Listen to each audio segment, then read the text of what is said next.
soprattutto quando ci sono grandi problemi da affrontare, c'è la sensazione che il male sia più forte e viene da chiedersi che cosa devo fare. മരിക്കുന്നതുവരെ ആരെയും ഭാഗ്യവാനെന്നോ ഭാഗ്യവതിയെന്നോ വിളിക്കാൻ പാടില്ല എന്ന ഒരു മൊഴി കേട്ടിട്ടുണ്ട്. അങ്ങനെയെങ്കിൽ മരിച്ചു കഴിഞ്ഞ ഫ്രാൻസിസ് മാർപ്പാപ്പയുടെ ജീവിതത്തെക്കുറിച്ചിട്ടുള്ള വിവരണങ്ങളും സാക്ഷ്യങ്ങളും ലോകമെങ്ങുമുള്ള മാധ്യമങ്ങളിൽ നിറയുന്നത് കാണുമ്പോൾ അർജൻറ്റീനക്കാരനായ ഹോർഗെ മാരിയോ ബെർഗോളിയോ കർദിനാൾ കത്തോലിക്ക തിരുസഭയുടെ 266-ാമത്തെ മാർപ്പാപ്പയായി. ഇതിനു മുൻപ് ഒരു മാർപ്പാപ്പയും സ്വീകരിക്കാത്ത ഫ്രാൻസിസ് എന്ന നാമം സ്വീകരിച്ചത് ലോകത്തിൻ്റെ തന്നെ ഒരു ഭാഗ്യമായി ഞാൻ കാണുന്നു. കാരണം അത്രമാത്രം വിപ്ലവാത്മകമായി ഈ ആധുനിക നൂറ്റാണ്ടിൻ്റെ സ്പന്ദനങ്ങൾ മനസ്സിലാക്കി പരിശുദ്ധാത്മാവിൻ്റെ പ്രചോദനം സ്വീകരിച്ച് കത്തോലിക്ക സഭയെ വേറിട്ട ഒരു മാർഗത്തിൽ നയിച്ച വിശുദ്ധനായ മാർപ്പാപ്പയാണ് ഫ്രാൻസിസ് മാർപ്പാപ്പ.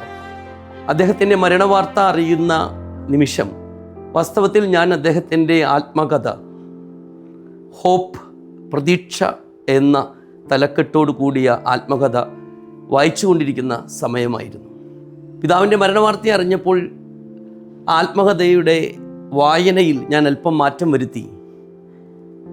അതിൻ്റെ ഏറ്റവും ഒടുവിലത്തെ അധ്യായത്തിൽ മാർപ്പാപ്പ എങ്ങനെയാണ് തൻ്റെ ആത്മകഥ ഉപസംഹരിച്ചിരിക്കുന്നതെന്ന് വായിക്കുവാനായിട്ടുള്ള ഒരു ആഗ്രഹം എനിക്കുണ്ടായി. അങ്ങനെ ഞാൻ ഹോപ്പ് എന്ന ഈ ആത്മകഥയുടെ, എനിക്ക് തോന്നുന്നു ജീവിച്ചിരിക്കുന്ന ഒരു മാർപ്പാപ്പ ചരിത്രത്തിൽ ആദ്യമായിട്ടാണ് അദ്ദേഹത്തിൻ്റെ ഒരു ഓട്ടോബയോഗ്രഫി എഴുതുന്നത്. അപ്പോൾ അതിൻ്റെ ഏറ്റവും അവസാനത്തെ അധ്യായത്തിൽ അവസാനത്തെ വാക്കുകൾ നമ്മുടെ ഹൃദയത്തെ ഏറെ മഥിക്കുന്നതും ആകർഷിക്കുന്നതുമാണ്. അതിൽ ഫ്രാൻസിസ് മാർപ്പാപ്പ പറഞ്ഞിരിക്കുന്നത് ആർദ്രത ഒരു ബലഹീനതയല്ല, അത് ധീരതയാണ്.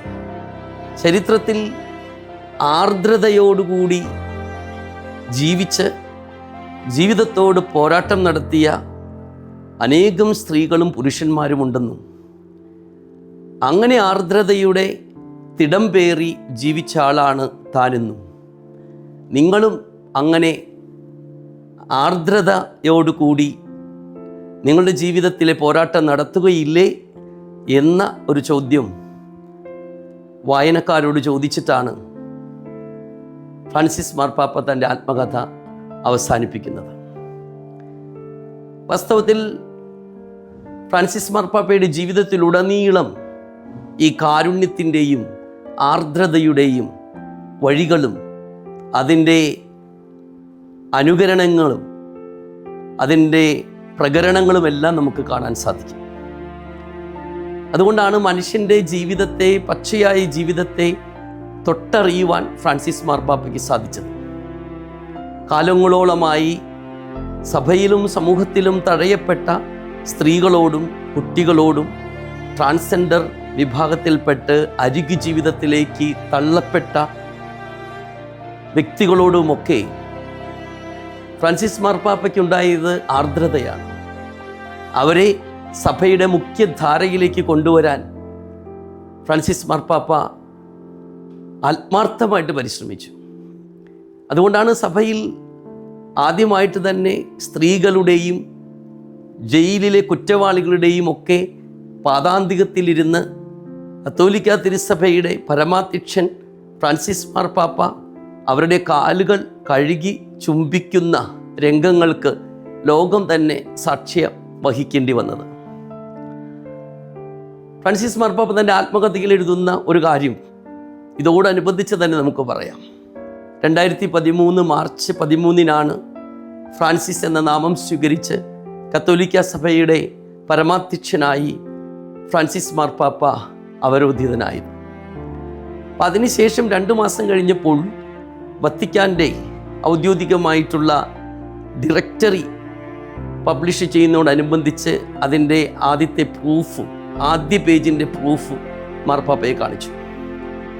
അപ്പോൾ അതുവരെ ഈ വത്തിക്കാൻ ഡയറക്ടറിയുടെ ആദ്യ പേജിൽ മാർപ്പാപ്പയുടെ വിശേഷണങ്ങളായിരുന്നു. ഒരു വിശേഷണമോ 2 വിശേഷണമോ അല്ല. ക്രിസ്തുവിൻ്റെ വികാരി, കത്തോലിക്ക സഭയുടെ പരമാധികാരി, റോമിൻ്റെ പാത്രിയാർക്കീസ്, അങ്ങനെ കുറേ വിശേഷണങ്ങൾ ആദ്യത്തെ പേജിലുണ്ടായിരുന്നു. ഫ്രാൻസിസ് മാർപ്പാപ്പ പറഞ്ഞു, ഈ പേജ് തിരുത്തണം. ഇതിൻ്റെ 1-ാം പേജിൽ റോമിൻ്റെ മെത്രാൻ, ദ ബിഷപ്പ് ഓഫ് റോം എന്ന ഒരു വിശേഷണം മാത്രം മതി. കാരണം അദ്ദേഹം അവരോധിതനായപ്പോൾ വത്തിക്കാൻ്റെ മട്ടുപ്പാവിൽ നിന്നും ലോകത്തോട് വിളിച്ചു പറഞ്ഞതും അതുതന്നെയാണ്. ഞാൻ റോമിൻ്റെ മെത്രാനായി തിരഞ്ഞെടുക്കപ്പെട്ടിരിക്കുന്നു, അതുതന്നെയാണ് സത്യം എന്ന് മാർപ്പാപ്പ അതിലെഴുതിയിട്ടുണ്ട്. അപ്പോൾ വിശേഷണങ്ങൾക്കാൾ ഉപരി തൻ്റെ ജീവിതം പച്ചയായിട്ടുള്ള യാഥാർത്ഥ്യങ്ങളെ സഭയുടെയും ലോകത്തിൻ്റെയും ഈ പരിസ്ഥിതിയുടെയും സകല മനുഷ്യരുടെയും ജീവജാലങ്ങളുടെയും സ്പന്ദനങ്ങൾ ഏറ്റുവാങ്ങിയ ഒരു ഹൃദയമുണ്ടായിരുന്ന മനുഷ്യനാണ്, പച്ചയായ മനുഷ്യനാണ് ഫ്രാൻസിസ് മാർപ്പാപ്പ. അതുകൊണ്ട് തന്നെ അദ്ദേഹം പറഞ്ഞു, മാർപ്പാപ്പ എന്ന നിലയ്ക്ക് എനിക്ക് ഏറ്റവും ഇഷ്ടപ്പെട്ട അഭിസംബോധന ദാസന്മാരുടെ ദാസൻ എന്നുള്ളതാണ്. മറ്റുള്ളവർക്ക് ശുശ്രൂഷ ചെയ്യുവാനായിട്ട് പ്രായമായിട്ടും രോഗിയായിരുന്നിട്ടും ഒട്ടേറെ ഔത്സുക്യം ഫ്രാൻസിസ് മാർപ്പാപ്പ കാണിച്ചിട്ടുണ്ട്. അതുമാത്രമല്ല, കാൽപന്ത് കളി, ഫുട്ബോൾ അദ്ദേഹത്തിന് ഏറ്റവും ഇഷ്ടപ്പെട്ട കളിയായിരുന്നു. അപ്പോൾ അദ്ദേഹം പറയുന്നത്, കാൽപന്ത് കളിയിൽ ഞാനൊരു വലിയ കളിക്കാരനായിരുന്നില്ല, ഞാൻ എന്നൊരു ഗോൾ കീപ്പറായിരുന്നു. അപ്പോൾ ഒരു ഗോൾ കീപ്പർ എന്ന് വെച്ചാൽ ആരാണ്? എവിടെ നിന്നും ഒരു ഗോൾ വരുന്നതെന്ന് ഏത് ഡിറക്ഷനിൽ നിന്ന് അറിയാൻ പാടില്ല. ഏത് ഡിറക്ഷനിൽ വന്നാലും ആ ഗോൾ പോസ്റ്റ് കടക്കാതിരിക്കാൻ പ്രതിരോധിക്കുന്ന ഒരു വ്യക്തി. എനിക്ക് തോന്നുന്നു അദ്ദേഹം ഒട്ടേറെ വിമർശനങ്ങൾക്ക് വിധേയനായിട്ടുണ്ട്. ദ ഡിക്റ്റേറ്റർ പോപ്പ് എന്ന് തന്നെ പേരിലൊരു പുസ്തകം അദ്ദേഹത്തിനെ വിമർശിച്ച് എഴുതപ്പെട്ടിട്ടുണ്ട്. വ്യത്യസ്ത കോണുകളിൽ നിന്ന്, സഭയ്ക്കുള്ളിൽ നിന്ന് പോലും ഫ്രാൻസിസ് മാർപ്പാപ്പ വിമർശിക്കപ്പെട്ടിട്ടുണ്ട്.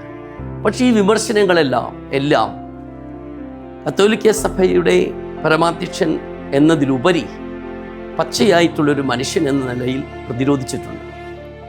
അത് പ്രതിരോധിച്ചത് തൻ്റെ ജീവിതത്തിൻ്റെ ധാർമ്മികത കൊണ്ടും സുതാര്യത കൊണ്ടുമൊക്കെയാണ്.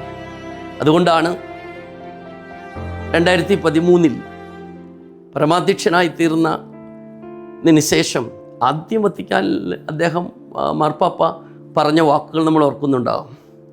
വത്തിക്കാൻ കൂരിയെ വാസ്തവത്തിൽ സഭയുടെ കുഷ്ഠമാണെന്ന് പോലും പറഞ്ഞു. കാരണം അഴിമതി.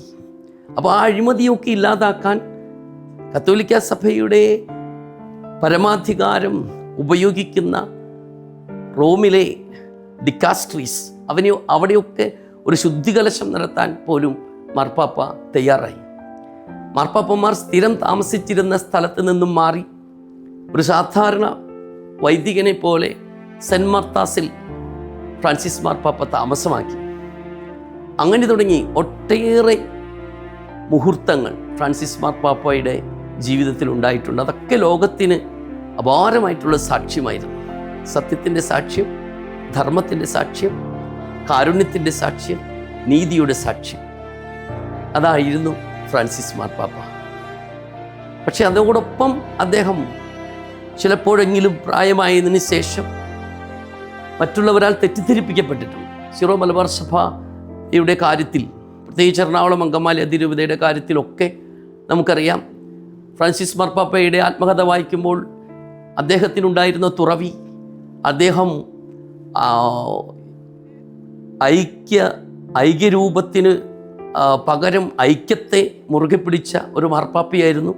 പക്ഷേ സീറോ മലബാർ സഭയിൽ ഒരു ലോബി തന്നെ അദ്ദേഹത്തെ തെറ്റിദ്ധരിപ്പിച്ചു എന്ന വിഷമം എനിക്ക് ഇന്നുമുണ്ട്. പക്ഷെ അതൊരിക്കലും ഫ്രാൻസിസ് മാർപ്പാപ്പയോടുള്ള സ്നേഹത്തിനോ ഭക്തിക്കോ ഒന്നും ഒരു കുറവ് വരുത്തുന്നില്ല. കാരണം അദ്ദേഹം തെറ്റിദ്ധരിപ്പിക്കപ്പെട്ടു എന്നത് തന്നെയാണ് എൻ്റെ ബോധ്യം.